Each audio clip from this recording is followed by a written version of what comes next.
কৈলাসের ব্রহ্মকমল দেখেছেন কোনোদিন?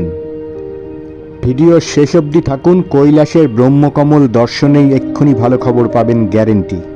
শিব ঠাকুরের আপন দেশ তো পুরো পৃথিবী, তাই কথা না বাড়িয়ে আদি কৈলাসটা ঘুরে দেখি চলুন। ওম নমঃ শিবায়। ওম নমঃ শিবায়।